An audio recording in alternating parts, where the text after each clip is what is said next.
l'obéissance à Dieu. Comment est-ce que je domine? Je domine parce que je reçois la domination de ma connexion à Dieu. La domination vient de Dieu.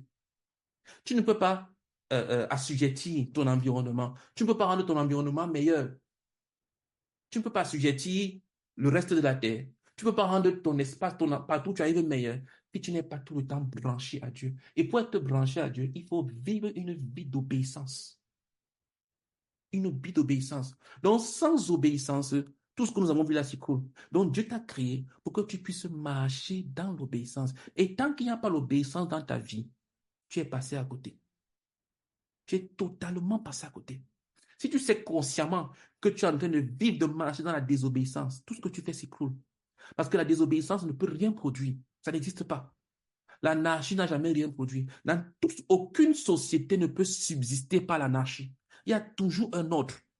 Pour qu'il puisse m'avoir une société, je n'ai pas fait les cours de sociologie pour que ce soit, mais je sais que pour qu'il puisse avoir un minimum de cadre de vie, que les gens puissent avoir un moment de paix, il faut une hiérarchie. Il faut une obéissance. La désobéissance, ça n'apporte rien du tout. Donc, pour que tu puisses avoir toutes ces choses-là, il faut d'abord que tu vives une vie d'obéissance. Donc, voilà les 4 raisons pour lesquelles tu as créé. Intimité avec lui, la domination sur les circonstances de ta vie, assujettir, rendre le monde meilleur autour de toi, ton environnement, une vie d'obéissance. Ça, c'est ce que nous avons vu la semaine dernière. Donc, aujourd'hui, nous allons voir comment l'homme est devenu une ancienne création. Qu'est-ce qui a conduit l'homme à devenir une ancienne création? Qu'est-ce qui a produit l'humanité? C'est-à-dire quoi? Le mal que nous voyons aujourd'hui autour de nous. Le mensonge, la tricherie, le vol, tout ce que tu connais. Ça vient d'où?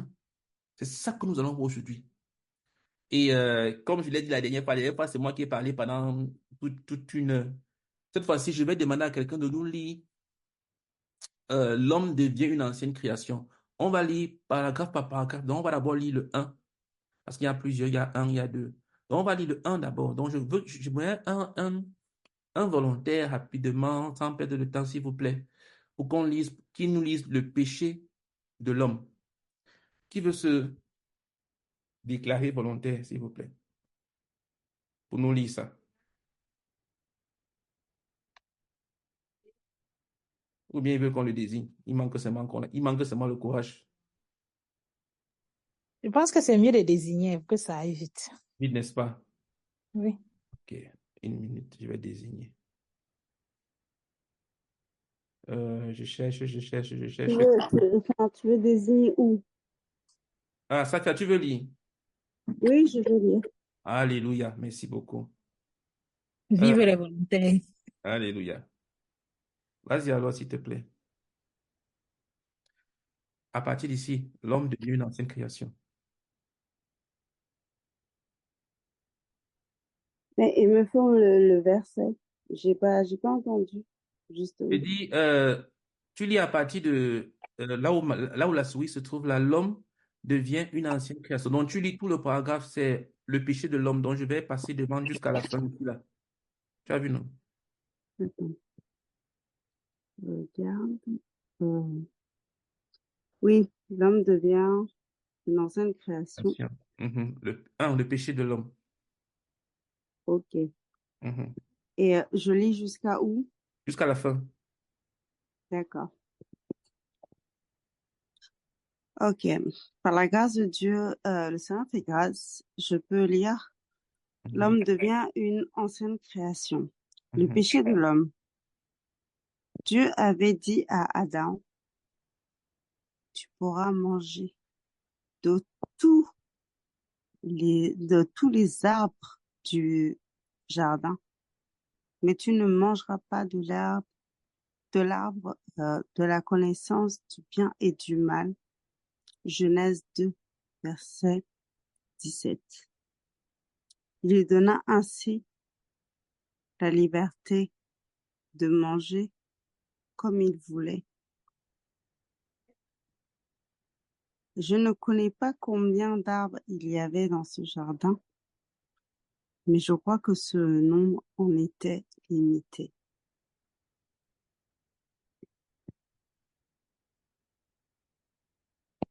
Adam avait devant lui un large choix.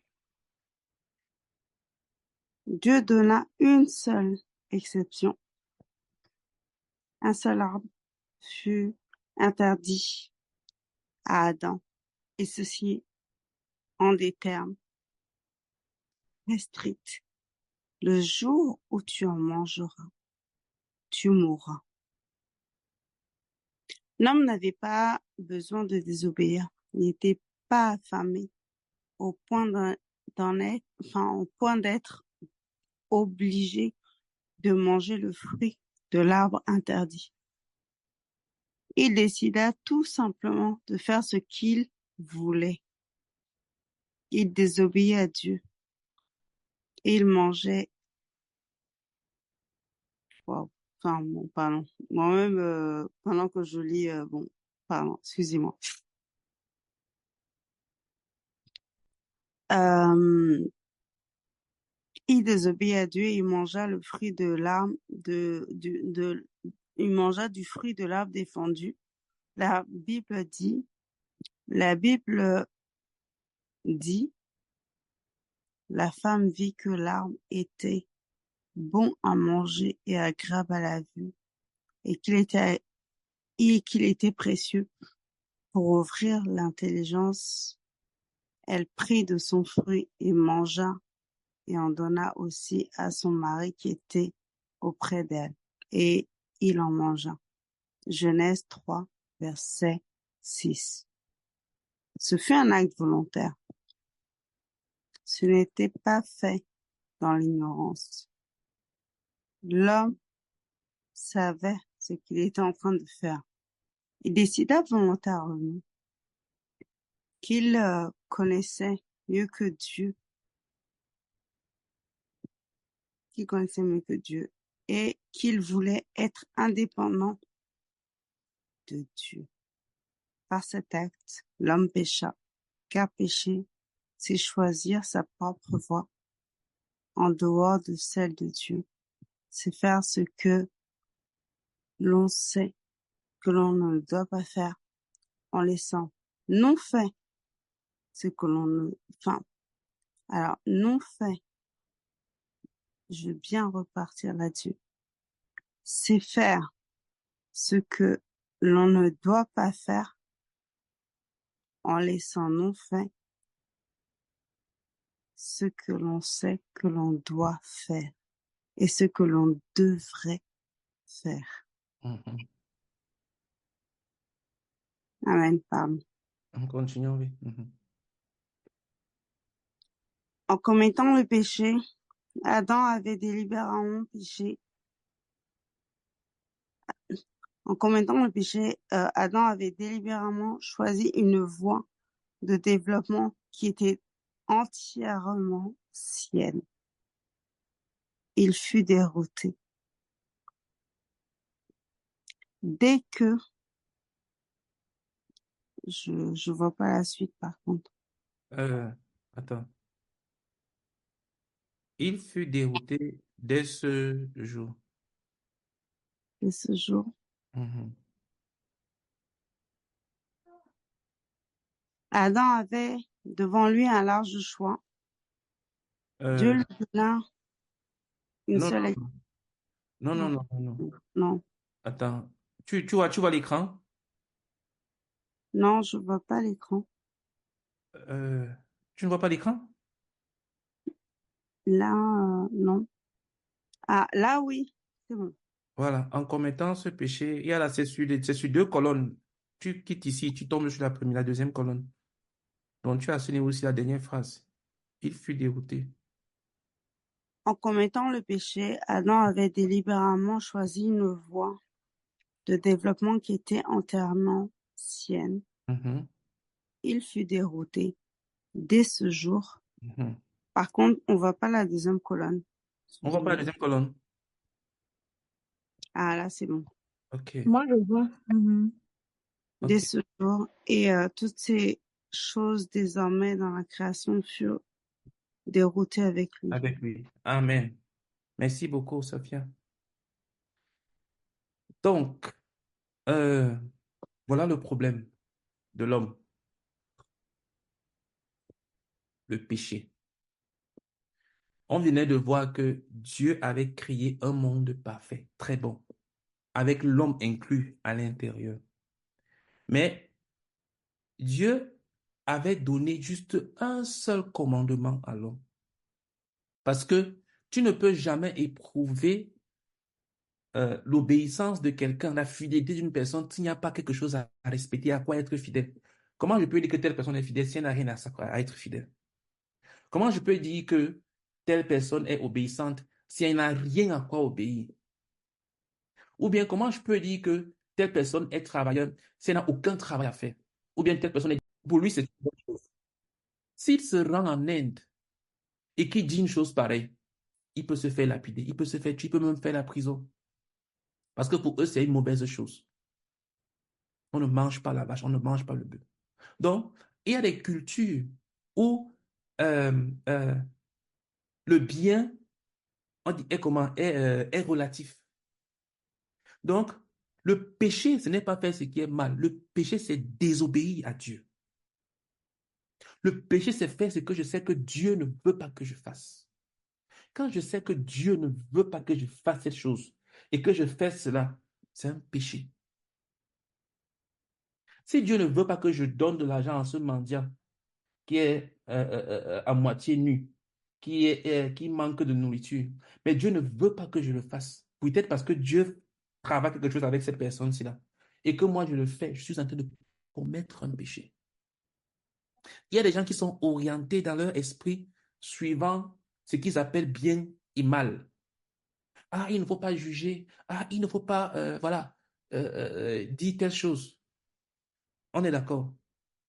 Mais qu'en est-il de la pensée de Dieu? Qu'est-ce que Dieu lui veut en ce moment précis? Lorsque je suis confronté dans cette situation, qu'est-ce que Dieu veut? Qu'est-ce que Dieu attend de moi? Si je ne fais pas ce que Dieu attend de moi en ce moment, je suis en train de commettre un péché. Quel que soit le nom que je donne à cela, je commets un péché. Le péché, c'est faire ce que tu sais que Dieu ne veut pas que tu fasses. C'est suivre ta propre voie et laisser la voie de Dieu. Ou alors, le péché, c'est faire ce que le péché, c'est ne pas faire ce que tu sais que tu dois faire. Dieu s'attend à ce que tu aides cette personne-ci-là. Et tu ne le fais pas, tu renvoies plus tard, tu commets un péché. Lorsque tu sais ce que tu dois faire et que tu ne fais pas cette chose-là, tu commets un péché. Si tu sais faire ce qui est correct, ce que tu sais que Dieu veut, et tu ne fais pas cette chose, tu commets un péché. Quand tu sais que Dieu attend de moi que je fasse ceci, et tu n'es pas en train de faire cette chose-là, tu es en train de commettre un péché, quel que soit comment tu vas appeler ça, c'est un péché. C'est un péché. C'est un péché. Tu peux dire que non, je me protège. Protège-toi. Mais si tu sais ce que Dieu attendait de toi et tu ne l'as pas fait, tu as commis un péché. Le péché est relatif à Dieu parce que le péché est d'abord contre Dieu.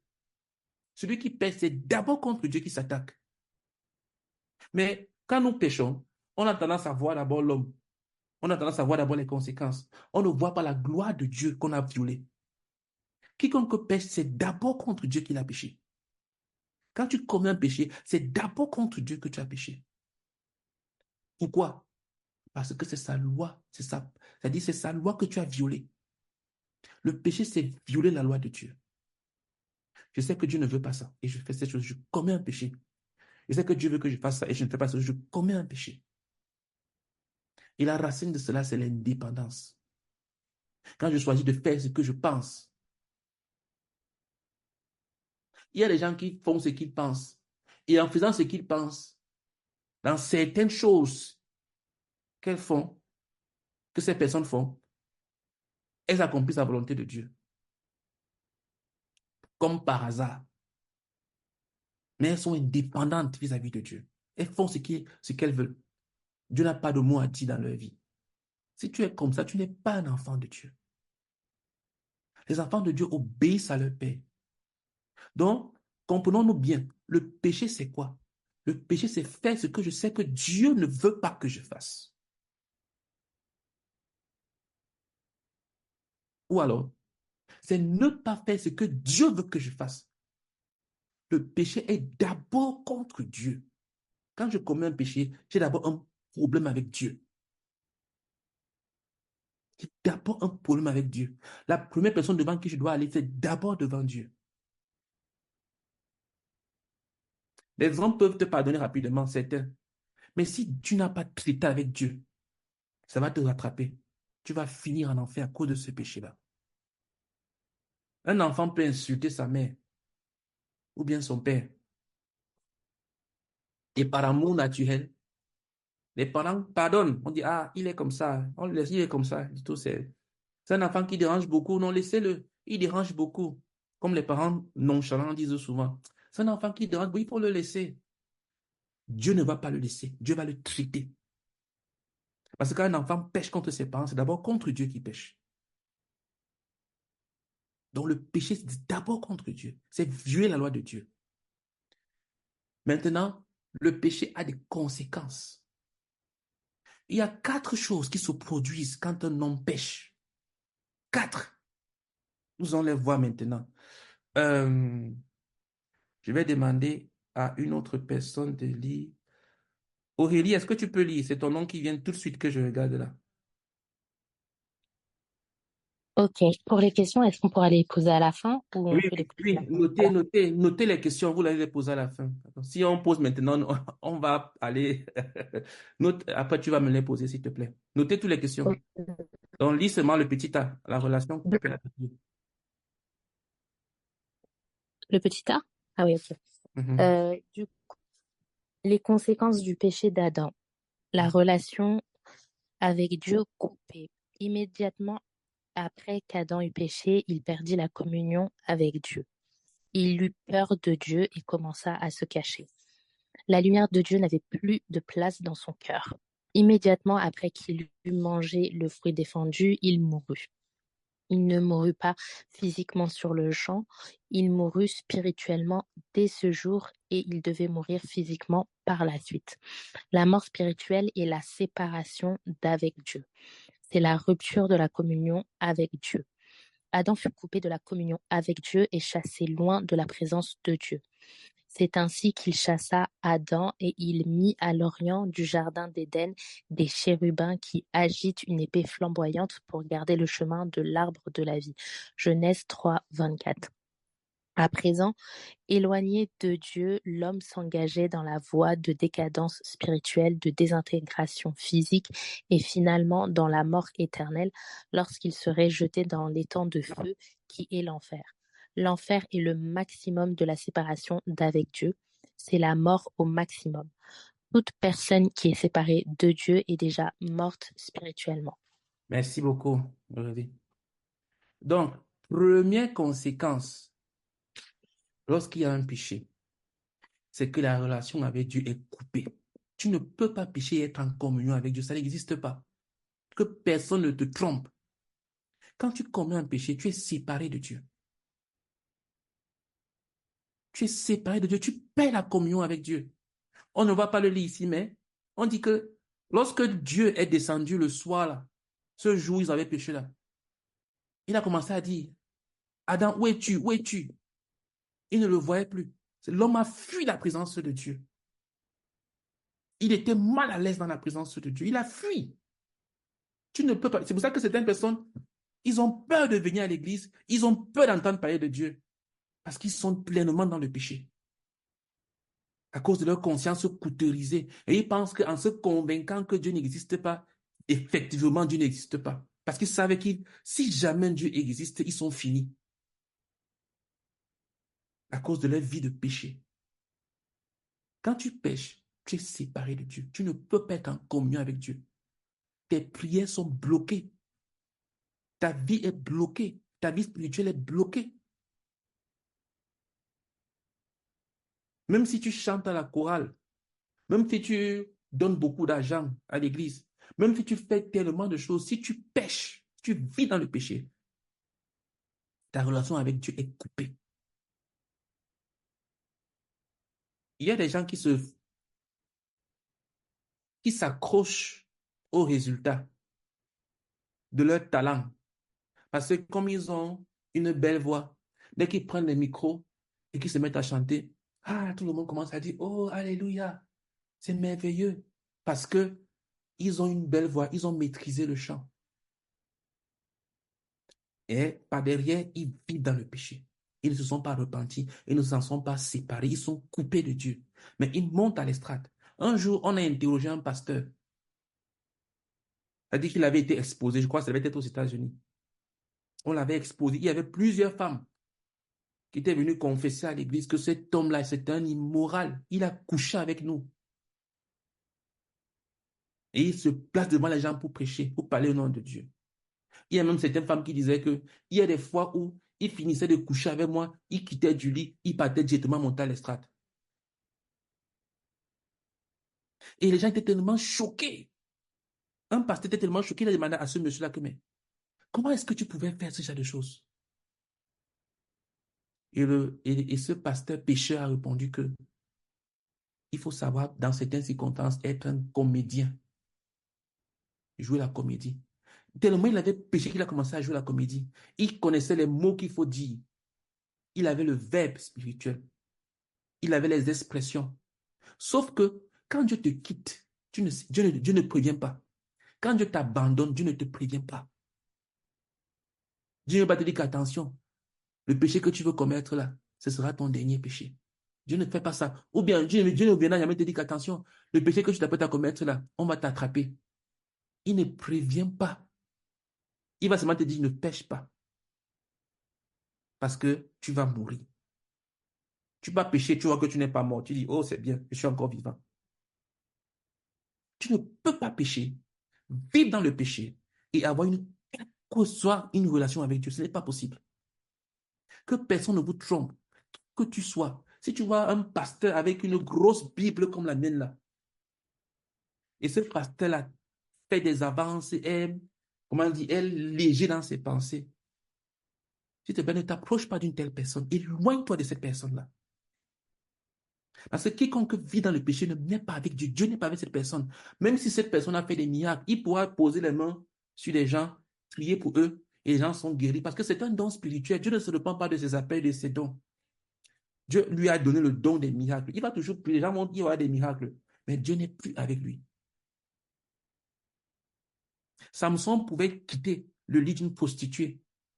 Et l'Esprit de Dieu descendait sur lui. Et il partait arracher une clôture. Et mettre ça sur ses épaules. Et aller sur une montagne avec. Alors que Dieu n'était pas avec lui dans ses bêtises. Si tu vis dans le péché, Dieu n'est pas avec toi. Et puis tu vois quelqu'un vivre dans le péché, quelles que soient ses explications, ah, tu sais vraiment, je suis en train de m'en sortir, hein, vraiment, je suis sur le chemin. Éloigne-toi d'une telle personne. On ne traite pas le péché progressivement. Pour ceux qui sont là aux enseignements de lundi, c'est là-bas qu'on va traiter ça. On ne traite pas le péché progressivement, on s'en sépare radicalement. Une fois pour toutes. Quelqu'un qui dit que non, je suis en train de me libérer progressivement, c'est un menteur. C'est un menteur. Donc le péché coupe la relation avec Dieu. Et tout péché, si tu me dis un mensonge, le plus petit mensonge, dès que ta conscience a été frappée, que attention, ici, là, tu as menti. Ta relation avec Dieu est coupée jusqu'à ce que tu te repentes. Donc voilà la première conséquence que le péché fait. Il brise la relation avec Dieu. Même si tu vas toujours prendre le micro, toujours chanter devant les gens vont toujours être, oh, alléluia. Même si tu vas te placer devant les gens avec une belle veste et une cravate, et puis enseigner, parler, les gens vont écouter. Même si tu vas dire aux gens de croire et qu'ils vont dire, alléluia, amen. Si tu vis dans le péché, tu es séparé de Dieu. Dieu pourra t'utiliser, mais tu vas finir en enfer.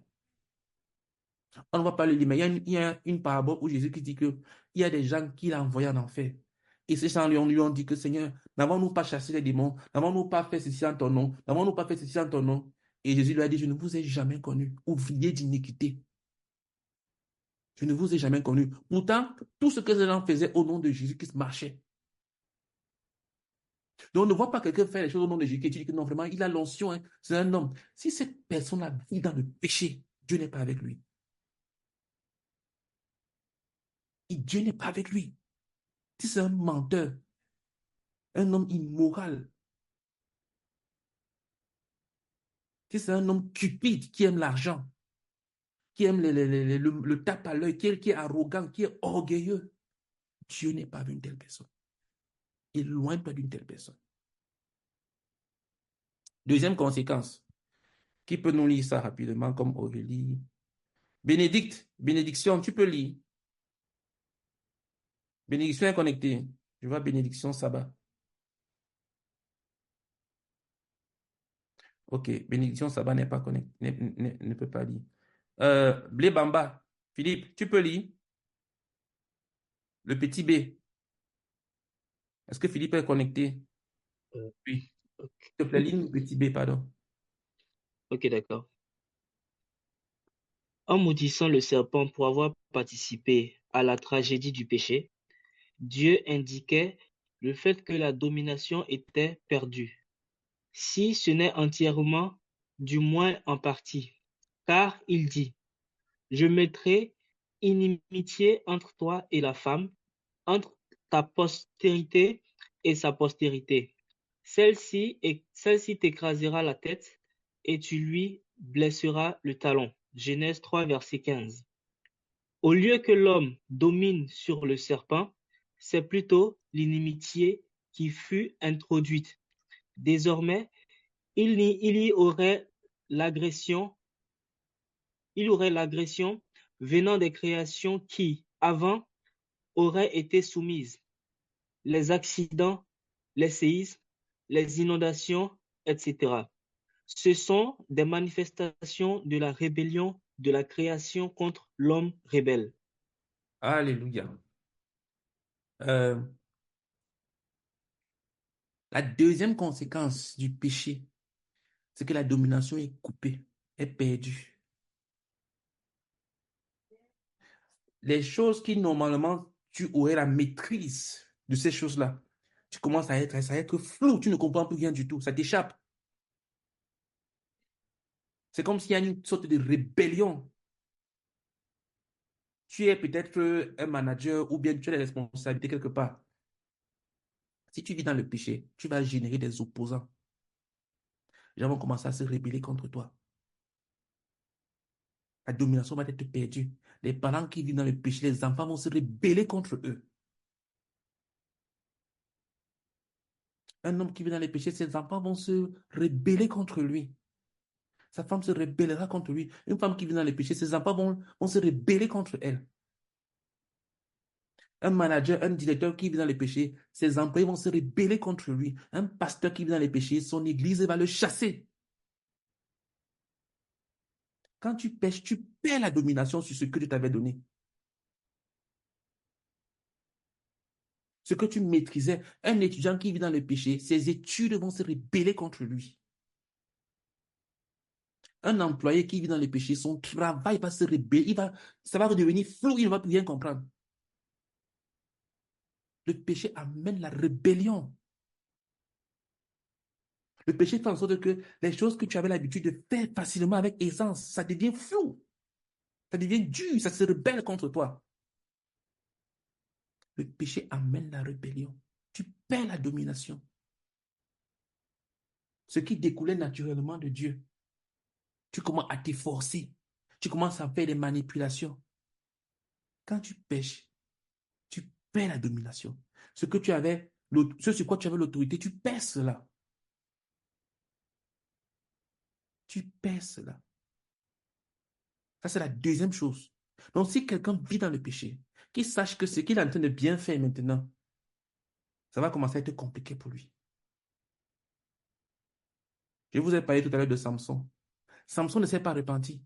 Il a continué à coucher avec des femmes, avec des prostituées, jusqu'au jour où la domination qu'il avait, la force qu'il avait a été perdue. Il a perdu ses deux yeux. Il était attrapé, il était arrêté, il a été jeté en prison. Quand tu vis dans le péché, tu vas finir par perdre la domination que Dieu t'avait donnée. Troisième conséquence, qui peut nous lire ça? Euh, Sandrine, Simple, avant Sandrine Soro. Sandrine Simple, tu es avec nous? Il y a deux Sandrine. Vous parlez de moi? Oui, pas de toi. Pardon, attendez. Hmm. C'est quoi la Le C, le troisième? C, le C, le C. Le C. Attendez, j'essaye d'agrandir un petit peu là, parce que c'est sur mon Mhm. écran. Alors, oh là là là là là là. Alors, tout le processus d'assujettissement de la Terre devint plus... Vous m'entendez bien parce que j'ai les écouteurs, je sais pas si c'est Tu si t'entends ça... magnifiquement bien. Ah, ok, super alors. Alors, tout le processus d'assujettissement de la terre devint plus laborieux. Dieu dit au rebelle Adam, le sol sera maudit à cause de toi. C'est à force de peine que tu en tireras ta nourriture tous les jours de ta vie. Il te produira des épines et des ronces, et tu mangeras de l'herbe des champs. C'est la sueur de ton visage que tu mangeras. Alors, c'est... Ah non, attendez. C'est à la sueur de ton visage que tu mangeras du pain. Genèse 3, 17, 19. Le sol n'était plus normal après la désobéissance d'Adam. Il produisait des épines et des ronces qui n'existaient pas à la création. Les moustiques qui ont besoin du sang de l'homme pour survivre entrèrent alors en jeu. La terre devint un endroit moins habitable. Ok, merci beaucoup, Sandrine. Donc, la troisième conséquence du péché, c'est que tu vas rendre ton environnement moins vivable. Tu vas détruire l'environnement sur lequel tu vis. Si tu arrives chez quelque part, chez quelqu'un, et que tu vois le désordre, tu es dans sa chambre, tu vois comment c'est sale, désordonné partout, il n'y a aucun autre. Tu viens dans son lieu de travail, tu vois que c'est désordonné partout. Il y a le péché quelque part. Tu entres dans sa vie, dans ses relations, dans sa carrière, dans tout. Tu trouves le désordre partout. Tu entres dans ses études, c'est désordonné. Il y a le péché quelque part. Le péché détruit l'environnement dans lequel tu te trouves. L'environnement physique que l'on voit et même l'environnement spirituel invisible qu'on ne voit pas. Le péché va rendre ton environnement néfaste pour ta croissance. C'est pour cela que les enfants qui grandissent dans un environnement terrible familial ont beaucoup de difficultés à émerger. Parce que le péché attaque l'environnement. Ça attaque l'environnement. Quand tu pêches, tu détruis l'environnement. Et quiconque va s'approcher de ton environnement va ressentir quelque chose. Ça va faire en sorte que toi qui étais une solution, qui faisait en sorte que partout où tu arrives, tu amènes une solution. Tu amènes la paix. Tu assainis les choses. À cause de ton péché, maintenant tu vas amener les problèmes. Dès que tu viens, les gens fuient. Parce que tu as un environnement néfaste à cause du péché. C'est pour cela que faites attention avec qui vous marchez. Faites très attention avec qui vous avez choisi de marcher, d'avoir comme copine, copain, d'avoir comme ami, ainsi de suite. Quelqu'un qui vit consciemment dans le péché, il transporte un environnement néfaste. Et toi qui t'accroches avec une telle personne, ça va t'atteindre. Ça va t'atteindre. La terre est devenue un endroit maudit. L'environnement de quelqu'un qui vit dans le péché est un environnement maudit. Il transporte un environnement maudit. Donc, quand tu construis une relation avec quelqu'un qui vit dans un environnement maudit, comment tu penses que la malédiction ne va pas t'atteindre? Il y a des personnes que quand tu les rencontres, c'est comme si ta vie devient juste bizarre. Ta vie devient juste bizarre. Alors qu'il y a d'autres personnes que quand tu les rencontres, ta vie, c'est comme si ta vie émerge. Des gens que quand tu les rencontres, ils vont te faire évoluer professionnellement. Tu vas décoller. D'autres, ils vont te challenger. Tu vas devenir brillant dans tes études. D'autres qui vont te rendre meilleur spirituellement. Tu vas connaître Dieu. Tu vas t'élever à cause de l'environnement qu'ils ont construit autour d'eux. Par contre, il y a d'autres personnes, quand tu les rencontres, c'est comme s'ils apportent, ils marchent avec la grâce sur eux. Ils te font descendre. Ils t'amènent à faire des choses horribles. Ils te conduisent dans un environnement terrible. Ils te poussent. Ils te montrent un modèle néfaste. Ils t'influencent. Ils t'intimident. Tu commences à réfléchir sur des choses que tu n'aurais jamais réfléchi, que tu ne les avais jamais rencontrées. Pourquoi? Parce que leur environnement est maudit à cause de leur vie de péché, à cause du péché dans leur vie. Et si toi-même tu as le péché dans ta vie, c'est comme ça que ton environnement est. Le péché détruit l'environnement. Ça détruit l'environnement. Il y a des gens qu'on appelle écologistes. Ici en France, pour ceux qui sont en France, ils disent qu'ils luttent pour l'environnement, mais ils vivent dans le péché. Si tu veux être un bon écologiste, c'est pas toi de tout pécher. Parce que quand il n'y avait pas le péché, l'environnement était sain. L'environnement était sain. C'est pas toi de tout pécher. Aurélie se moque. C'est pas toi de tout pécher. Si tu vis dans le péché, tu vas détruire l'environnement. C'est pour cela que si tu vois quelqu'un qui est ordonné, classe propre, ça peut être un ordonnancement physique, ça peut être un ordonnancement dans sa vie spirituelle, ça peut être un ordonnancement dans sa vie émotionnelle, ça peut être un ordonnancement, un ordre, pardon, je ne sais pas si c'est la même chose, ordre, ordonnancement, je pense que c'est la même chose. Ça peut être un ordre dans sa vie académique, ça peut être un ordre dans sa vie professionnelle. Quand tu vois le désordre quelque part, il n'y a pas Dieu dedans. Dieu n'aime pas le désordre. Donc, si je vois le désordre quelque part, c'est vrai qu'il y a des gens qui vont dire que dans le désordre, là, eux, ils sont ordonnés. Donc, quand tu essaies un peu d'arranger, là, tu as tout gâté dans leur tête. Parce qu'ils sont ordonnés comme ça. C'est même terrible. Non. Donc, quand tu pêches, tu détruis ton environnement. Tu détruis ton environnement. La terre est devenue un endroit moins habitable. Les moustiques qui piquent ont commencé à venir. Les tremblements de terre.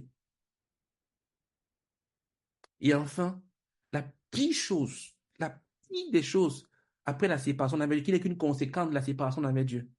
C'est la dernière conséquence que l'on voit là. Le D. Je vais demander à... est-ce que Ghislaine Chamkam peut lire? C'est possible. Ghislaine, tu peux lire? Oui, oui. Le D. Mhm. Alors, au lieu d'être le coéquipier de Dieu, l'homme est dégradé. Mhm. Dieu dit à l'Adam déchu, jusqu'à ce que tu retournes dans la terre d'où tu as été pris, car tu es poussière et tu retourneras dans la poussière. Genèse 3, verset 19. Je peux ressentir quelque chose de la peine que Dieu a dû éprouver lorsqu'il fit cette déclaration. Tu es poussière. L'homme avait été fait à partir de la poussière, mais il fut élevé au-dessus de toute la création de Dieu. Il est maintenant déchu, il est retourné là où il avait commencé. Remarquez bien que quiconque demeure dans la rébellion adamique, c'est pas académique, adamique demeure poussière, de la simple poussière, mais pire encore, de la poussière sous le jugement, de la poussière qui sera punie éternellement. Bien que ces déclarations fussent pénibles pour Dieu, il fut contraint à sa justice de les faire. Que pouvait-il faire d'autre? Merci. OK. Merci. Donc, voilà. Écoute, le péché rabaisse. Le péché rend l'homme misérable. Le péché rend l'homme misérable. Quand quelqu'un vit dans le péché, il est misérable. Ça dégrade. On ne peut pas s'élever par le péché. Ce n'est pas possible. Pas dans le monde que Dieu a créé. Tu ne peux pas violer la loi de Dieu et t'élever. Que personne ne vous trompe. Le péché rend misérable. Tu peux t'élever dans des positions, dans des postes devant les hommes, mais tu vas finir misérable. Il y a des gens, avec l'avènement des réseaux sociaux, il y a des nouveaux métiers maintenant qu'on appelle influenceurs. Je ne sais pas trop ce que ça signifie. Je pense que certainement ça signifie le fait que ils poussent les gens à une certaine mode ou bien ils ont des informations, je ne sais pas trop, influencer peut-être, c'est-à-dire ils influencent. Voilà, influencer, influencer. Donc, mais il faut qu'on comprenne une chose. c'est que les gens ont une vie publique. C'est-à-dire quoi? Une vie qui présente au public. Et ils ont une vie privée, personnelle, qui ne présente pas. Ne vois pas la vie publique de quelqu'un et tu essaies de l'appliquer à ta vie privée. Ça ne va pas marcher. Ne dis pas que, ah, mais il y a telle personne qui a menti, qui a triché, qui a manipulé et qui a réussi. Pourquoi est-ce que je ne pourrais pas aussi un tout petit peu faire comme ça et aussi réussir? Tu vas finir misérable parce que tu ne connais pas la vie de cette personne. Tu ne sais pas ce qu'il y a dans son cœur. Tu ne sais pas. Il y a des gens riches qui meurent tout seuls, misérables. Ils sont riches mais misérables. Ils sont obligés de prendre des drogues. Leur compte en banque est plein, mais ils se droguent parce qu'ils sont misérables. Ils meurent avec des overdoses de médicaments, alors que tout le monde les célèbre. Tout le monde les appelle des célébrités. Mais pour qu'ils puissent s'endormir, il faut qu'ils prennent des médicaments. Il faut qu'ils prennent des trucs pour pouvoir avoir la paix dans le cœur, pour pouvoir être moins dépressif. Parce que le péché rend misérable. Le péché dégrade l'homme. Ça le ramène à l'état de poussière. La poussière, c'est quoi? La poussière, c'est le plus bas de la terre. Là où on marche, on met le pied dessus. Voilà ce que le péché fait. Si tu vis dans le péché, tu es misérable. Et si quelqu'un t'a menti, que tu peux pécher et t'élever, sache qu'il t'a vraiment menti. On ne s'élève jamais par le péché. Jamais. Jamais, jamais, jamais, jamais, jamais. Si tu pêches, tu es misérable et tu vas finir misérable.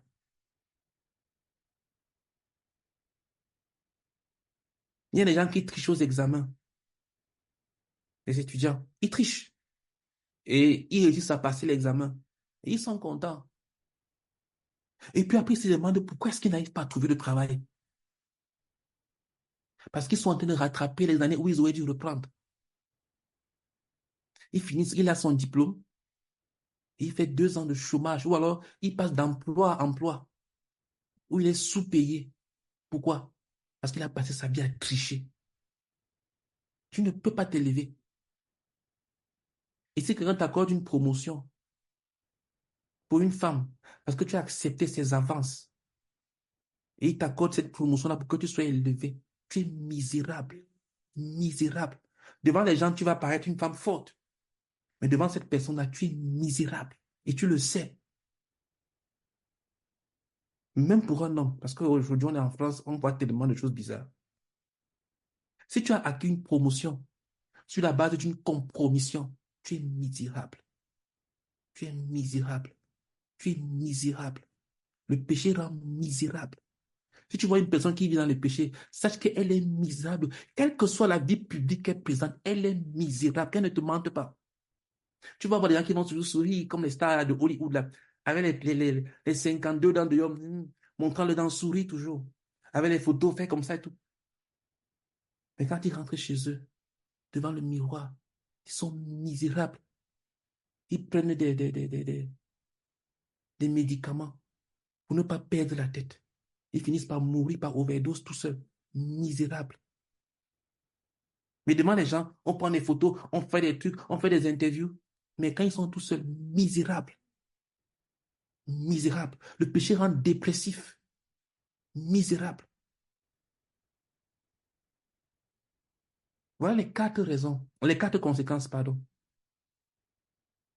Donc, Dieu avait élevé l'homme, créé l'homme selon sa ressemblance, selon son image.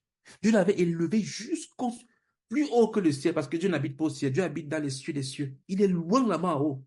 Voilà comment est-ce qu'il avait tiré l'homme pour l'élever jusqu'à lui. Mais à cause du péché, l'homme est rabaissé jusqu'à la terre, jusqu'à la poussière.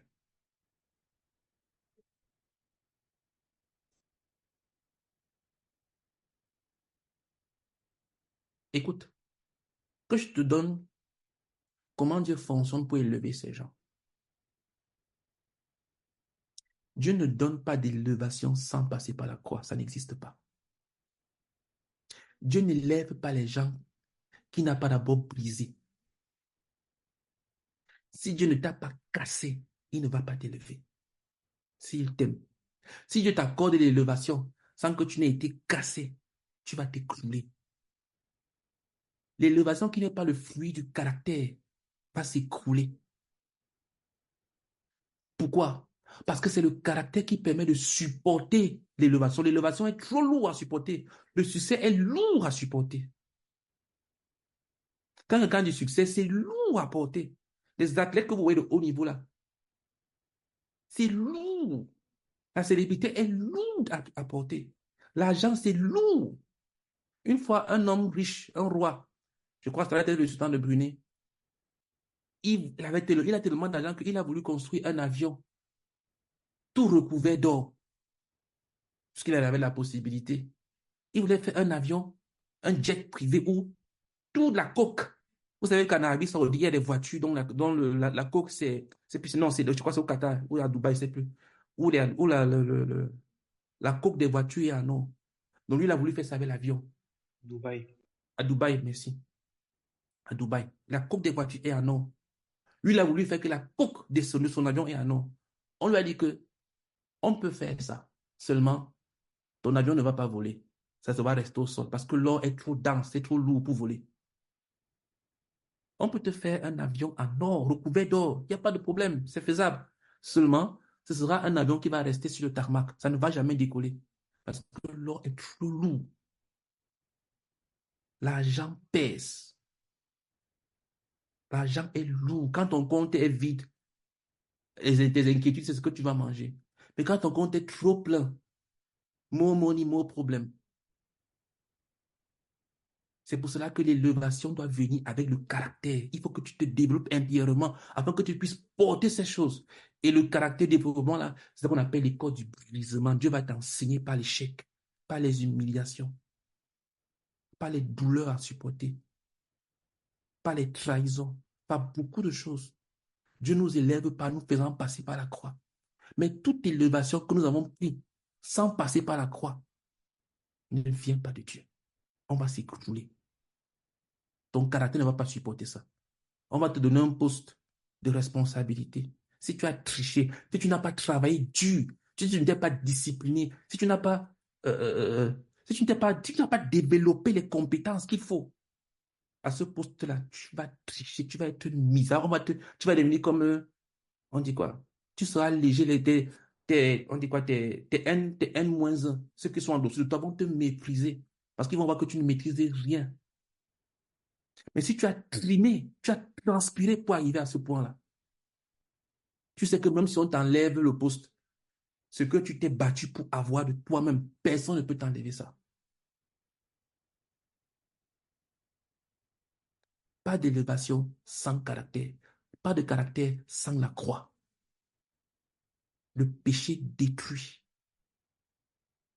Ne vous fiez pas à ce que vous voyez aux gens. Le péché détruit. Quelqu'un qui a volé l'argent pour s'enrichir, ça va le détruire. L'argent que tu n'as pas honnêtement gagné, ça va te détruire.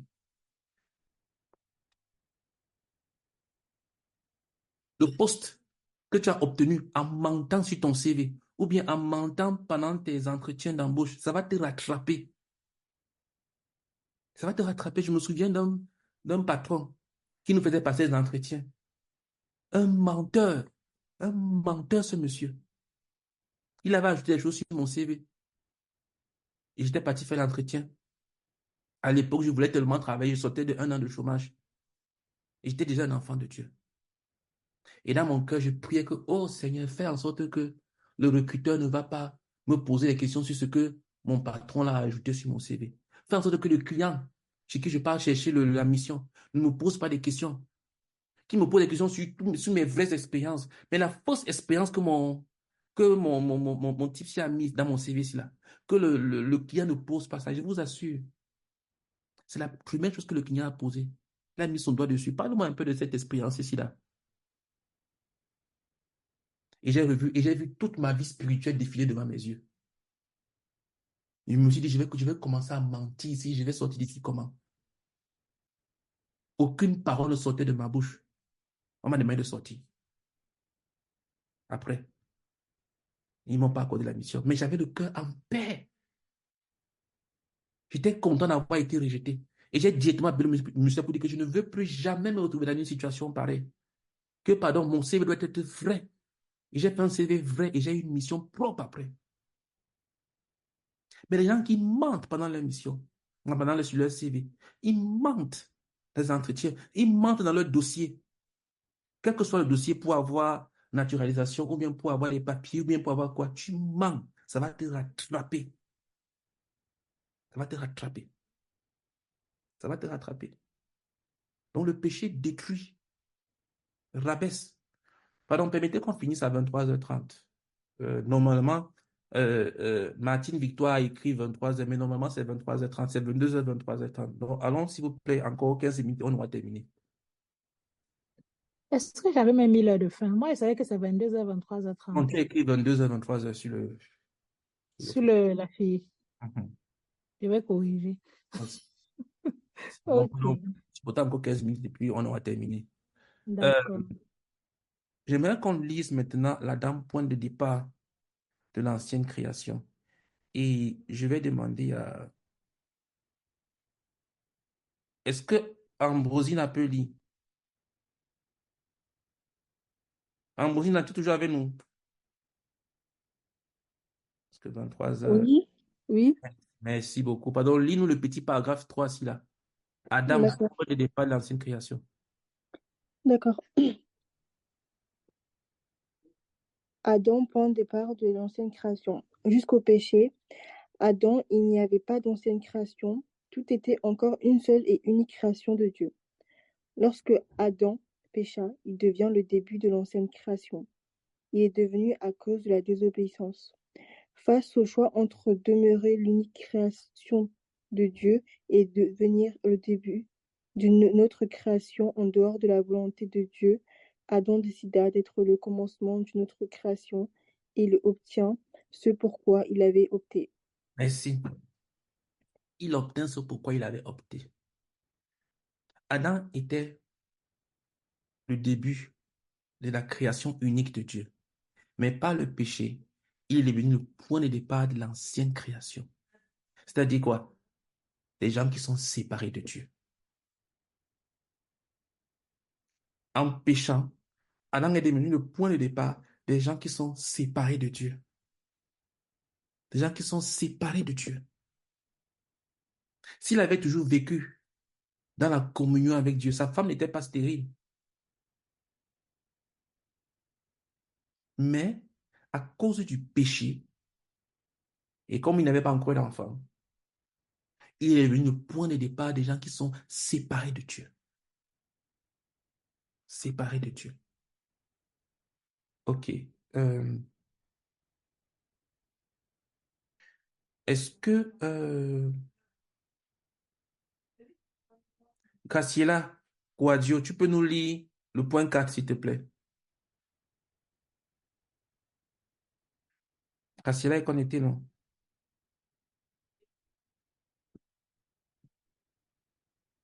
Graciela, tu peux nous lire le point 4, s'il te plaît? Tu es là? Non, elle n'est pas là. OK. Euh, Sandrine Soro, s'il te plaît, tu es là?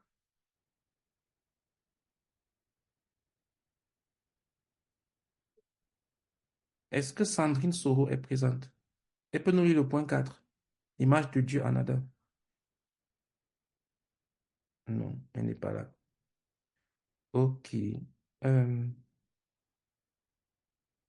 Erika, tu es connectée? Oui, Pardon, lis-nous le point 4, s'il te plaît. Image de Dieu en Adam.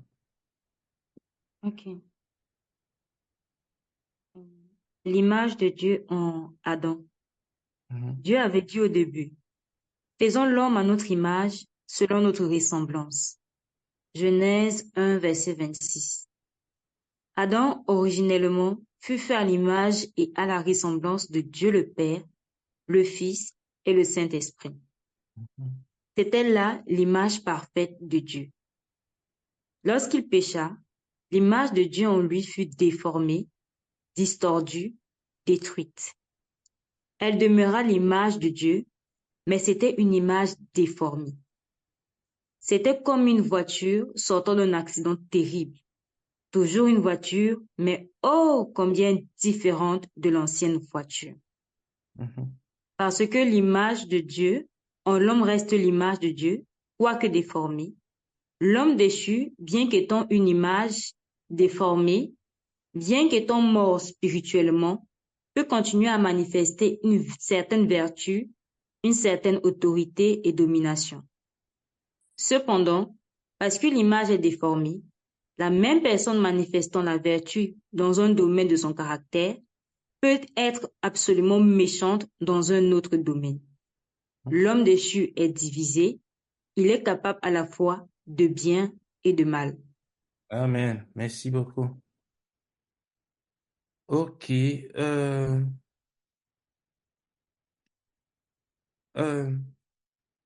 L'image de Dieu en Adam a été détruite. L'image parfaite de Dieu. Aujourd'hui, l'homme que nous connaissons et que nous disons être fait à l'image de Dieu, ce n'est pas l'image originelle de Dieu. Ce n'est pas l'image qui est en Adam. C'est une image tordue, déformée par le péché. En fait, le bien que l'homme fait, ce sont les traces de l'image de Dieu en lui. Quand tu vois un homme qui est gentil, qui est patient, quand il dit homme, je parle de homme avec grand H, je ne parle pas de homme le masculin. Quand tu vois un homme qui est gentil, qui est bien, qui est doux, qui est aimant, qui est patient, qui est miséricordieux, qui pardonne, qui fait, ce sont les traces, les restes de l'image de Dieu en lui. Sinon, l'image de Dieu que Dieu avait mis en lui a été déformée, a été détruite.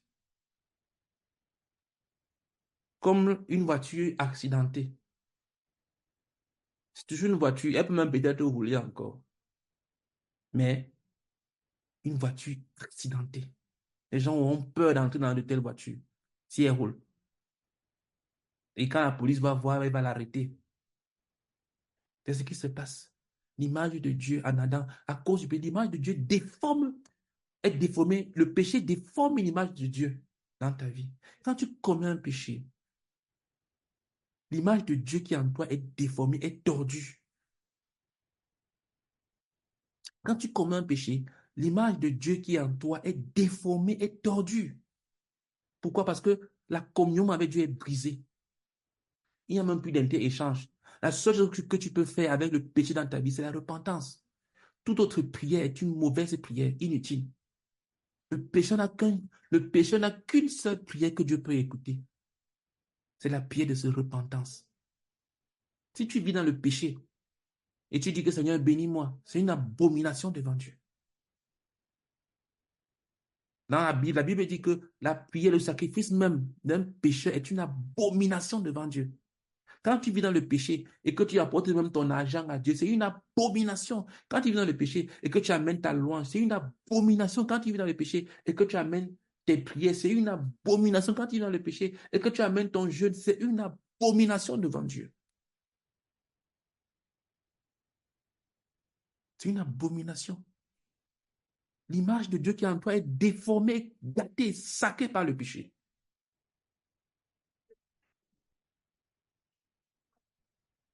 On va lire une dernière partie et puis on va s'arrêter. Voilà. Oula. Ouh. Ouf, ouf, ouf, ouf, ouf. Euh, je voulais qu'on lise le 5, mais je trouve que c'est un peu long. On ne peut pas l'entamer. J'ai pas vu qu'on lise en moitié, donc on va s'arrêter là. On va commencer le 5 la semaine prochaine. Euh, je voulais faire lire Jackie, mais si on commence maintenant, Jackie, tu vas beaucoup lire. Mais c'est long, c'est long, c'est long. Donc, on va lire la semaine prochaine. Tous les êtres humains font partie de l'ancienne création. Ok.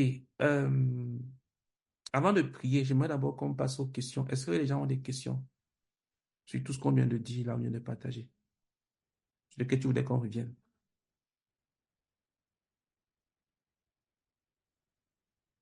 Oui, Aurélie, parle. Tu peux ouvrir ton micro si tu veux.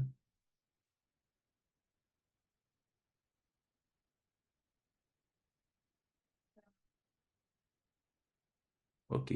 Quelle est la différence entre péché, iniquité et transgression? Le péché est la transgression de la loi. L'iniquité, c'est lorsque tu es dans un genre de péché comme une vie, un style de vie. L'iniquité est comme un style de vie de péché. Je ne parle pas des définitions dictionnaires, je parle des définitions de la Bible. Le péché, c'est la transgression. Ok, je reprends la question de Jackie, pardon, pas de Jackie, de Aurélie. Aurélie demande quelle est la différence entre péché, iniquité et transgression. Je dis ceci. Le péché est la transgression de la loi de Dieu. Quand je transgresse, c'est-à-dire que quand je viole, je désobéis à la loi de Dieu. C'est ça que signifie transgresser. Je transgresse, c'est-à-dire je viole, je désobéis à la loi de Dieu. Je commets un péché. L'iniquité, ça devient quand c'est un style de vie. L'iniquité est un style de vie de péché. Ça veut dire que pour moi, le péché est devenu une vie. Je suis inique. Tu es inique, c'est-à-dire que inique, c'est quoi? Inique, c'est que le péché est ancré en toi, c'est ta vie.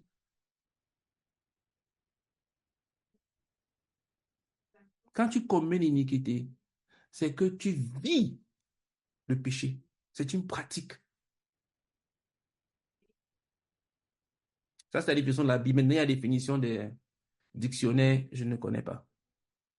Maintenant, la Bible, voilà comment c'est défini. Dans Romains, c'est de Romains que je prends cette définition-là. C'est bon, Aurélie? OK.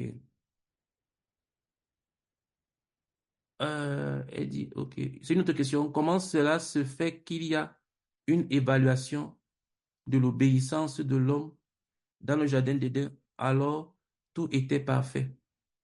Pourtant, il a bien obéi pour nommer les animaux, etc. Oui.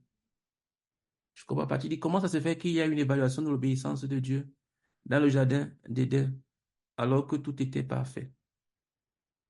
Euh, je ne comprends pas la question, Aurélie.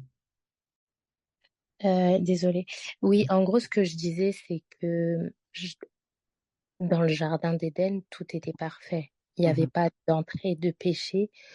Comment ça se fait que tout à l'heure, tu as dit qu'il y avait une évaluation de Mhm. l'obéissance de l'homme dans le jardin d'Éden, mais comment, comment ça se fait qu'il y ait eu une évaluation vu que l'homme vivait déjà dans un monde parfait? Quand je dis qu'il y a une évaluation, ça veut dire quoi? Ça veut dire que tu ne peux pas dire que quelqu'un est obéissant s'il n'a rien à obéir.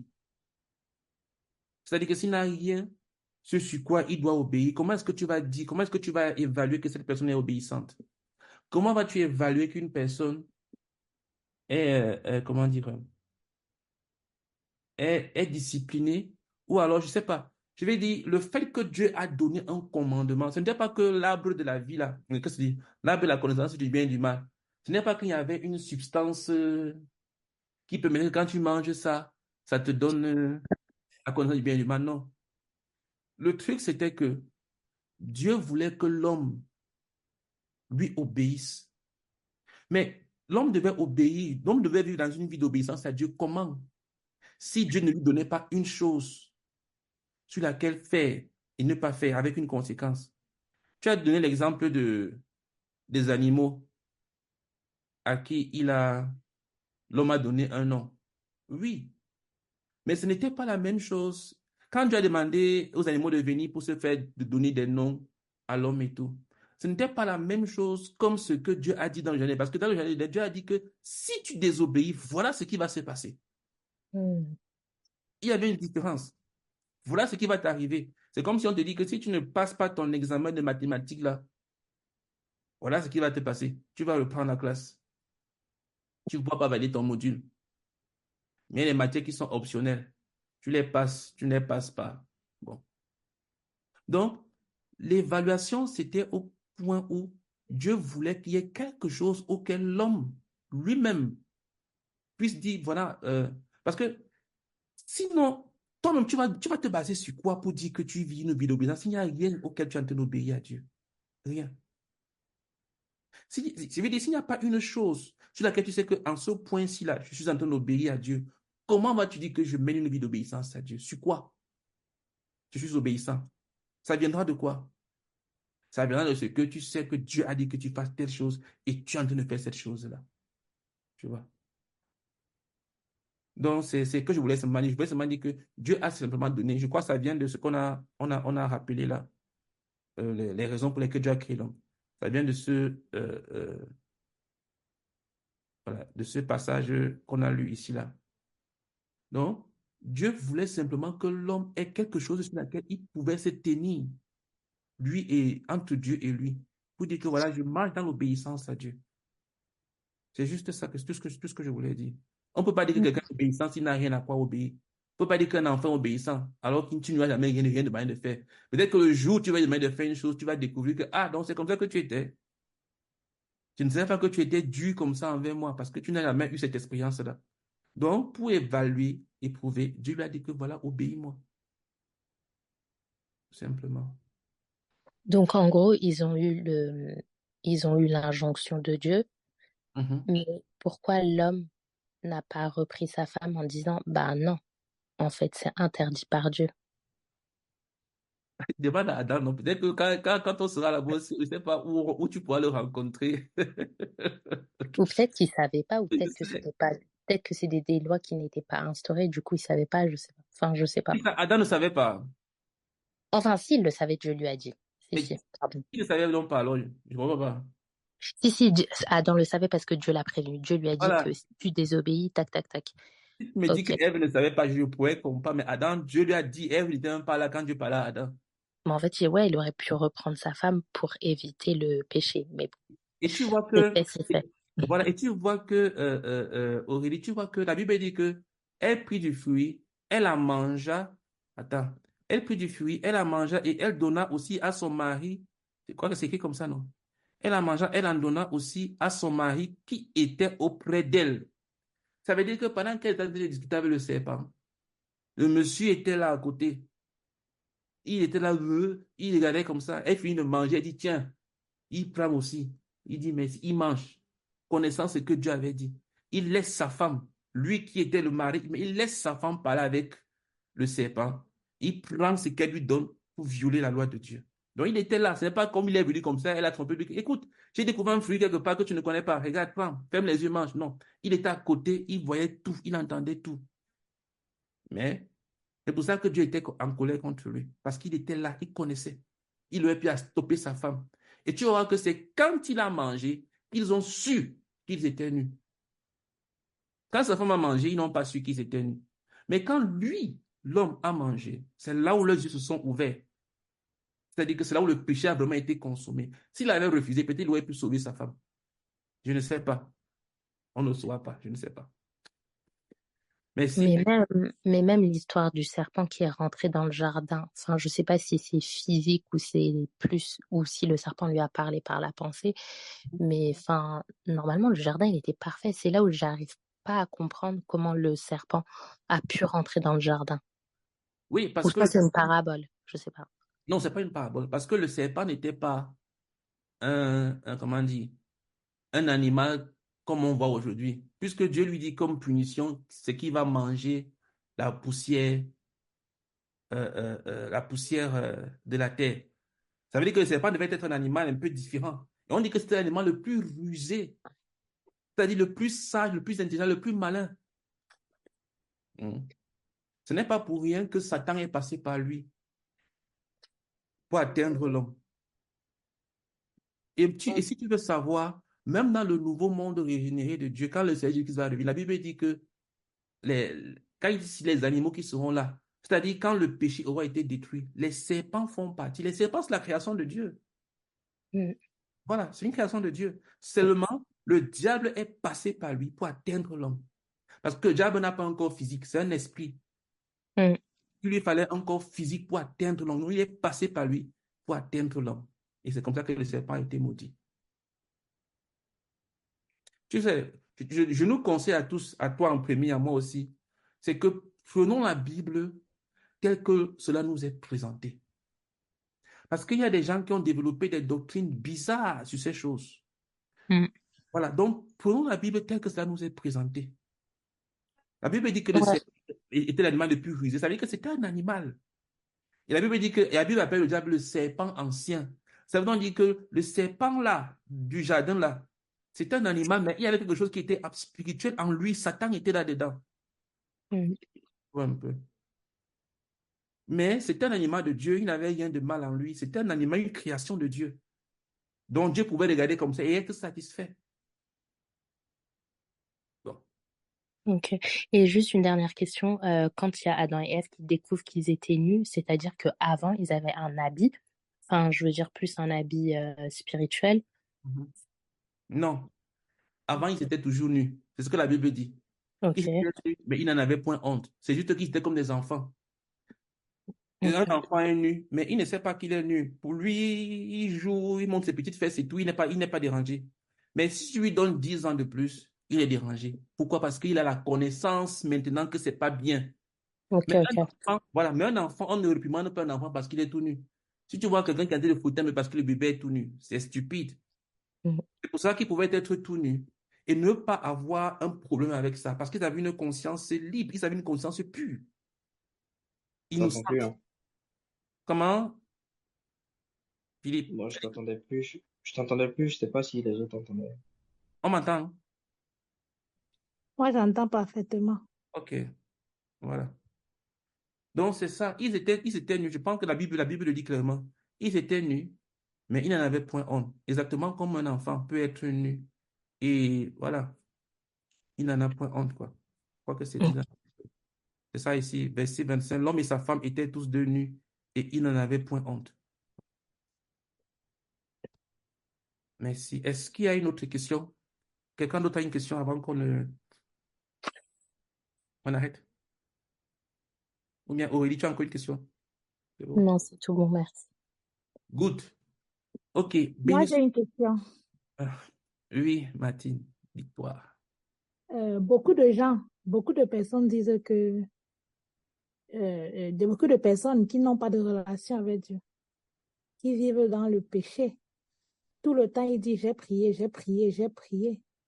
Beaucoup de personnes qui vont à l'église, qui ne sont pas du tout dans la crainte de Dieu, qui Mhm, pratiquent le mensonge, ils pratiquent la fausseté, ils pratiquent l'immoralité sexuelle.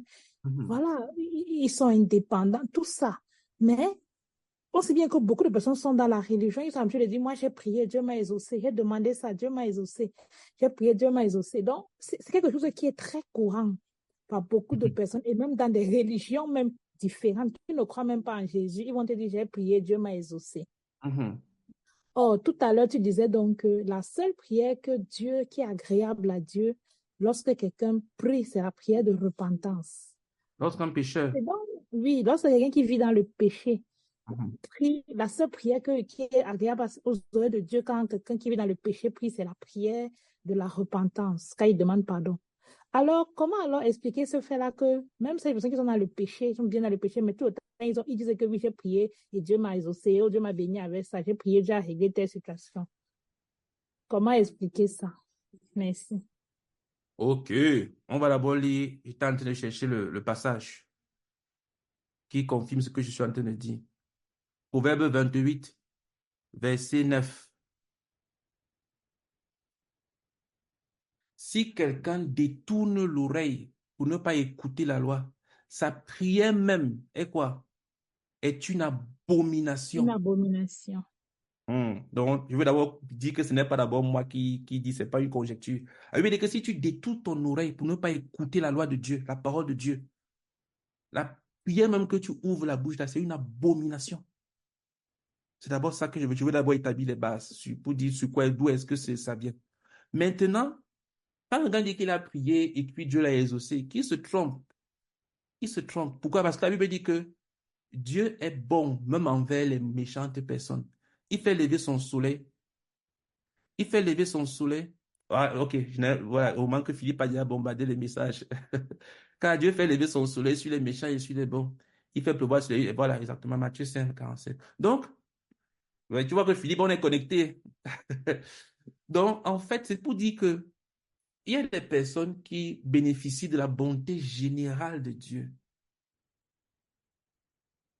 Voilà, excusez-moi. Et les personnes qui bénéficient de la bonté générale de Dieu. Et ils pensent que Dieu est en train de répondre à leurs prières. Non, c'est faux.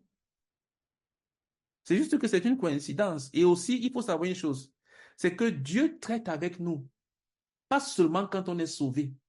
Dieu traite avec nous avant même que nous ne soyons sauvés. Ça veut dire quoi? Ça veut dire que il y a des choses que Dieu va te donner parce que ça va te conduire à le connaître lui. Il y a des choses que Dieu va mettre, des circonstances que Dieu va apporter dans ta vie. Pas parce que tu vas prier, non, il ne t'écoute même pas. Mais il est en train de te tirer comme on tire avec une corde. Il te tire, donc il place des choses dans ta vie pour te conduire vers lui. Toi, tu vas dire que j'ai prié, Dieu m'a exaucé. Non, il est en train de t'attirer à lui. Sauf que si tu n'arrives pas à lui là et que tu meurs avant, tu vas aller en enfer. Avec toutes les bonnes choses que Dieu t'a données. Tu iras en enfer parce que tu ne le connais pas. Je ne sais pas si je suis en train de répondre à Martine.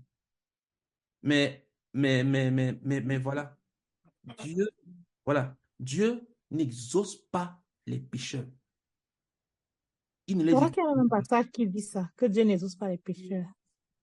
pas. Ça me dit, j'ai l'impression que on avait déjà soulevé un truc comme ça dans...